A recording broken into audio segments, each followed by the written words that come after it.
এমন একটি গ্রাম যেখানে মানুষ দিনের পর দিন ঘুমিয়ে থাকে, এমন একটি নদী যেখানে কোনো মানুষ ভুল করে পড়ে গেলে সে জীবন্ত সিদ্ধ হয়ে যায়, এবং এমন একটি ঝর্ণা যেখানে জল নয়, রক্ত ঝরে যায়। এই সমস্ত স্থানগুলি এমন যেগুলোতে বিশ্বাস করা বেশ কঠিন, তবে বাস্তবে এই সমস্ত স্থানগুলি পৃথিবীতে বিদ্যমান। তবে এগুলি ছাড়াও আমাদের পৃথিবীতে আরও অনেক রহস্যময় স্থান রয়েছে, যার রহস্য বিজ্ঞানী এবং গবেষকদেরও ঘুম কেড়ে নিয়েছে। তাই মিমজালের আজকের ভিডিওতে আমরা এমন কিছু রহস্যময় স্থান সম্পর্কে জানব। ভিডিওটি খুবই ইনফরমেটিভ হতে চলেছে, তাই অবশ্যই ভিডিওটি শেষ পর্যন্ত দেখার জন্য অনুরোধ থাকবে। নম্বর 7, মাউন্ট রোরাইমা। এই দৃশ্য দেখে আপনার মনে হবে যেন জলের পরিবর্তে মেঘের মধ্যে কোনো দ্বীপ তৈরি হয়েছে, কিন্তু এটি বাস্তবে ভেনেজুয়েলায় অবস্থিত একটি পাহাড়, যা মাউন্ট রোমাইরা নামে পরিচিত। এই পাহাড়টি বিশ্বের সবচেয়ে অনন্য এবং আকর্ষণীয় প্রাকৃতিক বিস্ময়গুলোর মধ্যে একটি, যার উচ্চতা 2810 মিটার। অন্যান্য পাহাড়ের তুলনায় মাউন্ট রোমাইরার চূড়া উপর থেকে একেবারে সমতল, এবং এখান থেকে একটি জলপ্রপাত বের হয়, যা বিশ্বের সবচেয়ে উঁচু জলপ্রপাতগুলোর মধ্যে একটি। ন্যাশনাল জিওগ্রাফির একটি গবেষণা অনুযায়ী এই পাহাড়টি প্রায় 2 বিলিয়ন বছরের বেশি পুরনো। লক্ষ লক্ষ বছর ধরে এই পাহাড়টি বাকি বিশ্ব থেকে সম্পূর্ণ বিচ্ছিন্ন ছিল, কিন্তু তারপর 1884 সালে এভারেট ইনথান এই পাহাড়ে আরোহণকারী হিসেবে প্রথম ব্যক্তি হন, এবং তখনই বাকি বিশ্ব জানতে পারে যে এই পাহাড়টির উপর থেকে একেবারে সমতল। যখন এই পাহাড়ের গবেষণা করা হয়েছিল, তখন গবেষকরা দেখে অবাক হয়েছিলেন যে এই পাহাড়টি বিভিন্ন ধরনের প্রাণীও পাওয়া যায়। গবেষকরা এই পাহাড়ের প্রাণী এবং উদ্ভিদের কিছু এমন প্রজাতি খুঁজে পেয়েছেন যা এর আগে কখনো দেখা যায়নি। এই পাহাড়ে পাওয়া 53% প্রজাতি এমন যা পুরো বিশ্বে শুধুমাত্র এখানেই পাওয়া যায়। Number 6, Kelimutu tri coloured lakes. ইন্দোনেশিয়ায় একটি দ্বীপ রয়েছে যা ফ্লোরেন্স নামে পরিচিত। যদিও এই দ্বীপটি বেশ সুন্দর এবং প্রতি বছরে অনেক লোক এখানে ঘুরতে আসে, তবে এই দ্বীপে 3টি এমন অনন্য হ্রদ রয়েছে যা নিজেদের মধ্যে বেশ রহস্যময়। এই 3টি হ্রদ একসাথে এক জায়গায় তৈরি হয়েছে, কিন্তু তা সত্ত্বেও তাদের রং একে অপরের থেকে সম্পূর্ণই আলাদা। তবে অবাক করার মতো বিষয় শুধু তাদের আলাদা রঙই নয়, বরং অবাক করার মতো বিষয় এটি যে এই 3টি হ্রদ তাদের রং পরিবর্তন করতে থাকে। এই হ্রদগুলি বছরে 1 থেকে 6 বার পর্যন্ত তাদের রং পরিবর্তন করে, কিন্তু আজ পর্যন্ত 3টি হ্রদের রং কখনো একই দেখা যায়নি। ফ্লোরেস দ্বীপে যেখানে এই হ্রদটি অবস্থিত সেটি কেলিমুটু ন্যাশনাল পার্ক নামে পরিচিত, এবং পার্ক কর্তৃপক্ষ বলেছে এই 3টি হ্রদের নিচে সক্রিয় আগ্নেয়গিরি রয়েছে, এবং এই আগ্নেয়গিরি থেকে যে গ্যাস বের হয় সেগুলি সম্ভবত এই হ্রদের জলের সাথে রাসায়নিক বিক্রিয়া করে, যার কারণে এই হ্রদগুলি রং পরিবর্তন হতে থাকে, কিন্তু কখনো 3টি হ্রদের রং একই রকম হয়নি। এটি আজও একটি রহস্য। Number 5, boiling river. অ্যামাজন বন, যা আমাদের বিশ্বের সবচেয়ে বড় বন।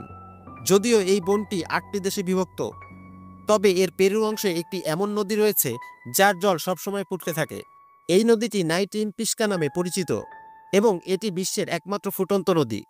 6.4 কিলোমিটার দীর্ঘ এই নদীর জলের তাপমাত্রা 90 থেকে 100 ডিগ্রি সেলসিয়াস পর্যন্ত হয়, যার স্পষ্ট অর্থ হলো কোনো প্রাণী বা মানুষ যদি ভুল করে এই নদীতে পড়ে যায় তবে সে জীবন্ত সিদ্ধ হয়ে যাবে। এই নদীটি দীর্ঘদিন ধরে একটি মিথ বলে মনে করা হতো, কিন্তু তারপর পেরুর একজন বিজ্ঞানী আন্দ্রেস রুজো এই নদীটি খুঁজে বের করার সিদ্ধান্ত নেন, এবং 2011 সালে এটিকে আমাজন বনে খুঁজে বের করেন। যখন রুজো এই নদীর জলের তাপমাত্রা নেন তখন এটা 86 ডিগ্রি সেলসিয়াস ছিল, কিন্তু এখন প্রশ্ন ওঠে যে এই নদীর জল এত গরম হয় কিভাবে।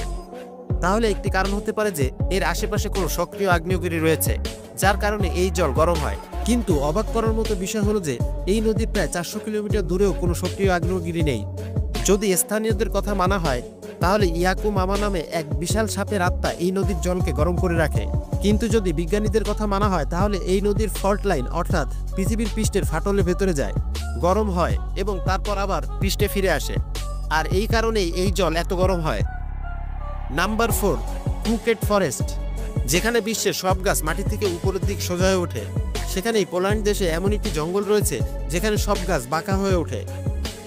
এই জঙ্গলটি ক্রুকেট ফরেস্ট নামে পরিচিত, যেখানে 400-এর বেশি এমন ধরনের গাছ রয়েছে যেখানে 90 ডিগ্রির একটি তীক্ষ্ণ ঝাঁক দেখা যায়, কিন্তু তারপর হঠাৎ করে তারা আবার বেঁকে যায় এবং সোজা হয়ে উঠতে শুরু করে।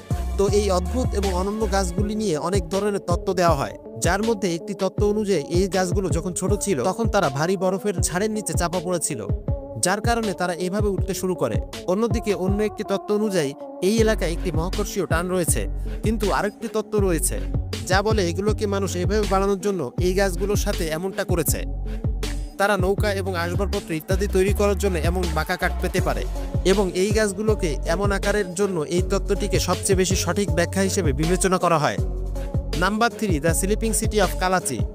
কাজাকিস্তানে একটি ছোট গ্রাম রয়েছে যার নাম কালাচি। এই গ্রামটি প্রথমবার আলোচনায় আসে 2013 সালে। এখানকার মানুষ একটি অদ্ভুত রোগের শিকার হতে শুরু করে। এখানের মানুষ হাঁটতে হাঁটতে বা কোনো কাজ করতে করতে হঠাৎ করে ঘুমিয়ে পড়তো।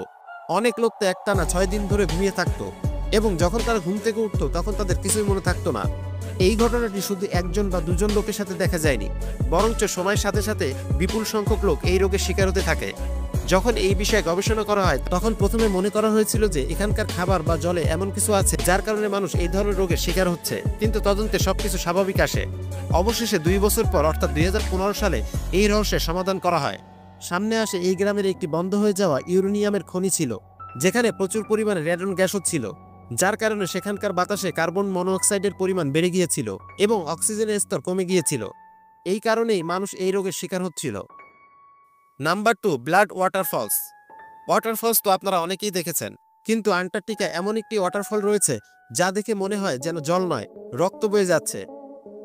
টেলর হিমবাহ থেকে বের হওয়া এই ওয়াটারফলটি ব্লাড ফলস নামে পরিচিত, যা প্রথমবারে 1911 সালে একজন অস্ট্রেলিয়ার ভূতত্ত্ববিদ গ্রিফিথ টেইলর আবিষ্কার করেছিলেন। বহু বছর ধরে এটি মনে করা হতো যে এখানে সত্যি রক্ত বয়ে যায়, কিন্তু যখন এই বিষয়ে গবেষণা করা হয় তখন যা সামনে আসে তা এর চেয়েও বেশি অবাক করার মতো বিষয় ছিল। প্রথমে বিজ্ঞানীরা এটা দেখে অবাক হয়েছিলেন যে বাইরের তাপমাত্রা 16 ডিগ্রি সেলসিয়াস হওয়ার পরেও এই জল জমছে না কেন। তো এর পিছনে কারণটি বেরিয়ে আসে সেই হিমবাহের নিচে একটি হ্রদ রয়েছে, যার জলে সমুদ্রের জলের চেয়েও 3 গুণ বেশি লবণ রয়েছে। এখন যেহেতু লবণ জলের হিমাঙ্ক সাধারণ জলের চেয়েও কম, তাই এটি জমে না এবং এই জলের রং লাল হয়ে যাওয়ার পিছনে বিজ্ঞানীরা খুঁজে পেয়েছেন যে এর জলে পাহাড় থেকে বের হয়ে আসা লোহা রয়েছে এবং যখন কোনো একটি বিন্দু থেকে এই জল হিমবাহ থেকে বাইরে আসে তখন এতে থাকা লোহা বাতাসে মিশে থাকা অক্সিজেনের সাথে মিশে আয়রন অক্সাইডে পরিণত হয় এবং এই কারণেই এই জলের রং লাল দেখায়। এটা ঠিক তেমনি যেমন লোহার উপরে মরিচা পড়ে এবং তা লাল রঙের হয়ে যায়। নাম্বার 1, নরকের দরজা। তুর্কমেনিস্তানে গরম কারাকোরাম মরুভূমিতে এমন একটি গর্ত রয়েছে যেখানে 50 বছর ধরে একটানা আগুন জ্বলছে। 100 ফুট গভীর এই গর্তটিকে নরকের দরজা বলা হয়। বৃষ্টি হোক বা কোনো ঝড়ই আসুক না কেন, এই আগুন 24 ঘন্টা সবসময় এভাবেই জ্বলতে থাকে। কিন্তু এখন প্রশ্ন হলো, এই আগুন এখানে লাগলো কিভাবে? আসলে 1971 সালে সোভিয়েত ভূতত্ত্ববিদদের একটি দল কারাকোরাম মরুভূমিতে অপরিশোধিত তেল খুঁজতে গিয়েছিল। তখনই একটি জায়গায় খনন করার সময় সেখানকার মাটি ধসে পড়ে যায় এবং সেখানে একটি গর্ত তৈরি হয়। হঠাৎ সেই গর্ত থেকে প্রচুর পরিমাণে মিথেন গ্যাস বের হতে শুরু করে। এখন যেহেতু মিথেন গ্যাস বিপজ্জনক এবং এটি বায়ুমণ্ডলে মিশে যাওয়ার ঝুঁকি ছিল, তাই এটি বন্ধ করার জন্য সেই ভূতাত্ত্বিকরা এই গর্তে আগুন লাগিয়ে দেন এবং তাদের ধারণা ছিল কয়েক সপ্তাহের মধ্যেই এই গ্যাস শেষ হয়ে যাবে এবং আগুন নিভে যাবে। কিন্তু কয়েক সপ্তাহ প্রত্যাশিত আগুন আজও জ্বলছে এবং প্রতি বছর এই জায়গাটি দেখতে 10,000-এরও বেশি লোক এখানে আসে। ভিডিওটি যদি ভালো লেগে থাকে একটি লাইক দিয়ে আপনার বন্ধুদের সাথে শেয়ার করতে পারেন। আর এমন রহস্য রোমাঞ্চকর ইন্টারেস্টিং ভিডিও দেখতে চাইলে মিমজালের ইউটিউব চ্যানেলটি সাবস্ক্রাইব এবং ফেসবুক পেজটি ফলো করতে ভুলবেন না। দেখা হচ্ছে পরবর্তী কোনো ভিডিওতে, সেই পর্যন্ত ভালো থাকুন।